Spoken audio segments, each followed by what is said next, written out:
Para pemirsa, kini kita sudah belajari 3 buah chart sebelumnya, dan mungkin inilah chart yang terakhir yang kita tunggu-tunggu, yaitu bagaimana kita berdagang ataupun melakukan trade dengan cara scalper. Nah, cara scalper ini kita harus mempunyai beberapa syarat terlebih dahulu, yaitu yang pertama adalah kita harus tegas. Yang kedua, kita harus disiplin. Yang ketiga, kita tidak boleh kemaruk, ya. Arti kemaruk, kita tidak boleh serakah, ya. Kita harus bertindak sebagai seorang pedagang. Seorang pedagang itu akan melepas barang dagangannya ketika dia sudah memperoleh untung, ya. Berapapun untungnya, itu adalah proses mekanisme tawar-menawar di pasar. Dan sebagai seorang pedagang yang baik, dia juga harus tahu bahwa ketika dia mengalami kerugian, dia sudah harus melakukan melepas barang yang dia jual itu, ya. Entah mungkin dengan cara obral ataupun entah dengan cara diskon dan sebagainya, ya. Di market, cara menentukan diskon ataupun obral dan sebagainya, kita harus menentukan dengan pasti dan tegas seberapa besar saya akan mengalami kerugian, ya. Misalkan uang Anda itu adalah $100, maka Anda harus secara tegas ketika Anda bermain dengan pola scalper, Anda dalam hati mengatakan, oke lah, saya akan rugi paling banyak itu $5, ya. Dari $100 modal saya dagang $100, saya kalau mau rugi hanya $5, ya. Dan kalau saya mau untung berapa? Oke, kita lihatlah dalam hal ini adalah tawar-menawar dari market.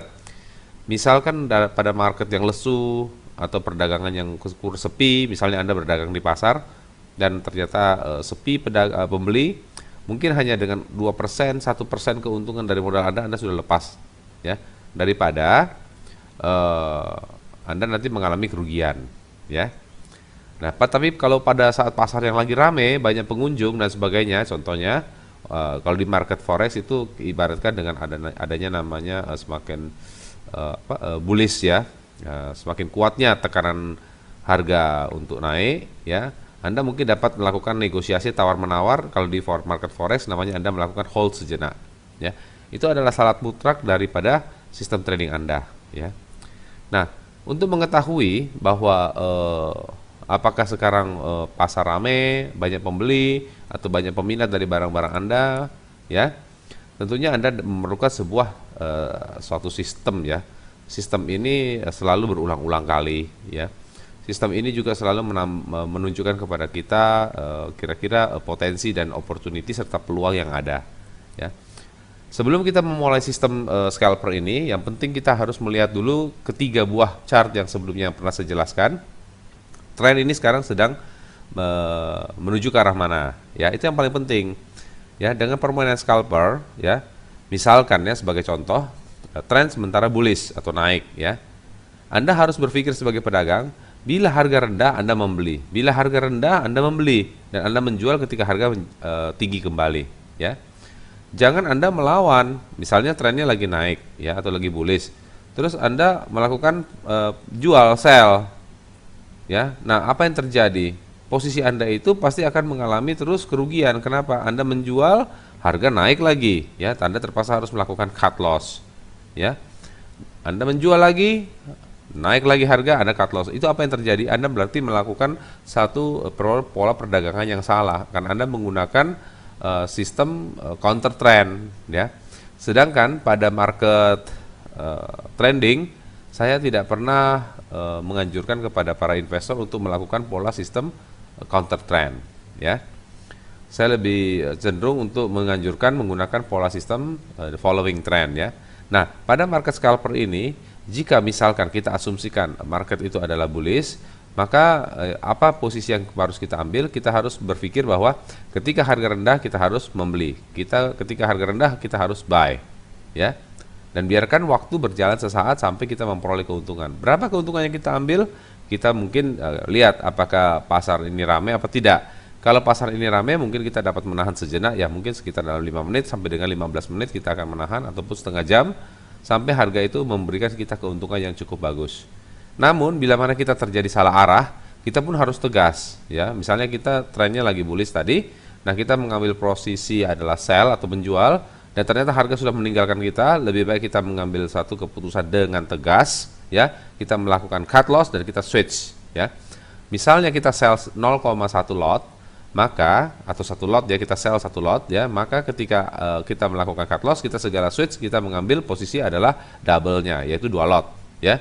Kenapa saya katakan 2 lot? Kalau pada saat market trending, maka kekuatan harga ya yang menuju ke arah trending itu, misalnya bullish, itu sangat-sangat besar, di mana banyak para peminat dan para pelaku investor di seluruh dunia berpikir bahwa mereka ini adalah saatnya untuk membeli, ya. Oke. Nah, di sini di layar Anda akan melihat sebuah chart ya, sebuah tampilan. Kita sepakat terlebih dahulu aturan mainnya ya. Anda melihat di sini ada beberapa warna ya. Kepastiannya demikian ya. Jika warna hijau ya, candle berwarna hijau juga ya, dan MACD berada di area positif atau di atas 0, maka harga akan meningkat dengan tajam. Oke? Begitu pula juga dengan sebaliknya. Bila candle berwarna merah ya, stabilo juga berwarna merah, filternya juga keduanya berwarna merah, dan MACD berada di area negatif, maka market itu cepat atau lambat tetap harus down ya. Walaupun dalam pergerakannya dia terjadi namanya volatil, naik turun, naik turun, naik turun, tetapi tujuan akhirnya dia adalah turun jika warna filter dan semuanya itu adalah berwarna merah. Oke, kita sepakati bersama dulu ya. Jadi sebelum kita memasuki pola trading atau kita open posisi atau kita entry, kita harus sepakati 2 hal tersebut ya. Hal yang ketiga adalah bila mana terjadi ketidaksesuaian ya, terjadi namanya kontra ya, antara filter 1 dan filter 2, bahkan juga terjadi kontra dengan yang warna yang nampak pada main chartnya ya. Misalnya candlenya warnanya hijau, stabilonya hijau, tetapi di filter pertama ada merah, filter yang kedua ada hijau, MACD juga masih dalam posisi kejepit atau mendekati angka 0. Apa yang kita harus lakukan pada saat itu? Yang kita harus lakukan pada saat itu adalah menutup komputer dan tidak melakukan perdagangan atau open posisi apapun ya. Pertanyaannya adalah bagaimana? Pak, bagaimana kalau misalnya saya sudah terjadi open posisi sebelumnya dan ternyata saya pada saat itu saya floating loss, apa yang harus saya lakukan? Nah, pada saat ini Anda hanya cukup mengamati, Anda tidak perlu membuat atau menambah satu open posisi baru atau mengambil tindakan apapun. Anda mengamati dulu sampai di mana ya masa sideways atau masa tenggang itu berakhir ya. Bila mana misalnya Anda tadi memegang posisi sell dan harga naik, Anda sudah terfloating, tiba-tiba sampai di atas terjadi namanya sideways di mana filter satu sama lain tidak terjadi kesesuaian, Anda melihat apakah harga berbalik turun lagi kembali dengan menunjukkan angka merah termasuk filternya, atau jadi justru menaik kembali. Kalau dia naik berarti filternya menjadi hijau dan sebagainya. Saat itu sell Anda harus Anda buang ya, Anda cut loss dan Anda mengambil posisi buy. Pada saat itu juga begitu Anda buang, Anda mengambil posisi buy dengan jumlah lot yang mungkin sama ataupun Anda dapat menambah ya. Kalau Anda adalah tipe seorang scalper yang greedy atau pemberani, Anda pasti akan menambah jumlah lot ya. Tapi kalau Anda adalah tipe konservatif, Anda pasti hanya menetapkan switching itu hanya sebesar lot yang Anda pasang tadi ya. Nah, apa yang terjadi? Yang terjadi jika harga itu naik terus, maka kerugian tadi, Anda punya kerugian sell itu dapat ditutupi oleh keuntungan pada buy ya. Nah, di sini saya mau sarankan pada market scalper atau perdagangan scalper, yang paling penting dan paling pokok di sini adalah bukan bagaimana kita mencari untung ya, tetapi bagaimana kita menyelamatkan equity kita dulu ketika kita mengalami floating loss. Misal sebagai contoh tadi, kita sell harga naik ya, kita sudah rugi sebesar $50 ya. Nah, pada saat Anda melakukan switching, Anda cut loss dan melakukan proses buy 2 misalnya ya, otomatis ketika harga naik 25 poin saja, berarti 25 kali 2 lot sama dengan 50 poin. Anda juga rugi 50 poin. Saat itu saya sarankan Anda untuk menutup perdagangan segera. Karena apa? Karena pada saat itu Anda sudah break even. Di sini saya tidak menganjurkan Anda untuk mengambil keuntungan harus lebih dari 50 poin buy tersebut atau 25 ya. Tetapi Anda menutup dulu dan Anda melihat apakah harga masih berpotensi naik atau tidak. Kalau harga masih berpotensi untuk naik, Anda jangan buru-buru masuk market, Anda tunggu koreksinya dulu ya.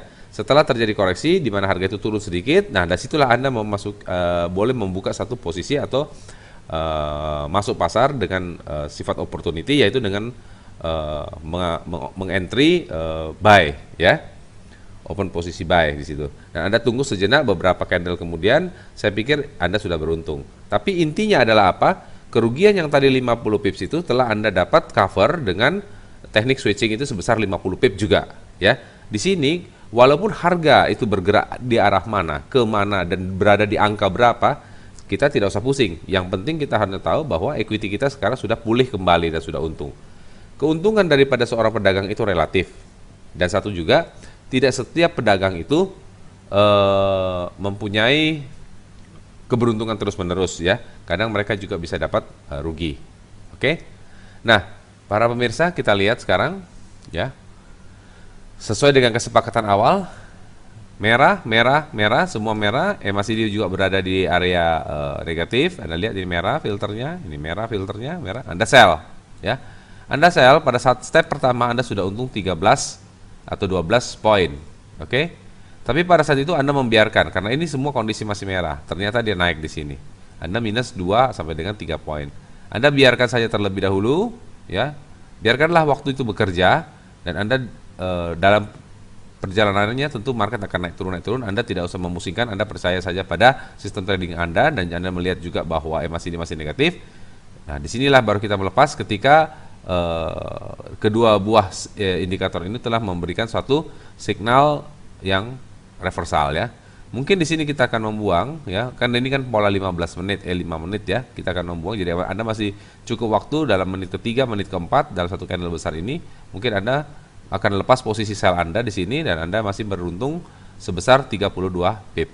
Oke. Pada ketika saat Anda melakukan close 32 pip, Anda harus berpikir cepat, Anda melakukan lagi proses buy. Ya, karena ini sudah menunjukkan angka hijau dan ini sudah mau memasuki angka MACD memasuki gerbang positif ya. Anda melakukan buy, Anda lihat Anda masih bisa beruntung sebesar 15 poin. Nah, mungkin ketika di sini merah, kita di floating di sini ya Pak ya. Kita mungkin ada rugi $3, kita buang saja $3, kita segera lakukan switch lagi kembali untuk melakukan open posisi sell. Anda lihat tunggu sesaat, Anda sudah beruntung sebesar 30 poin kembali.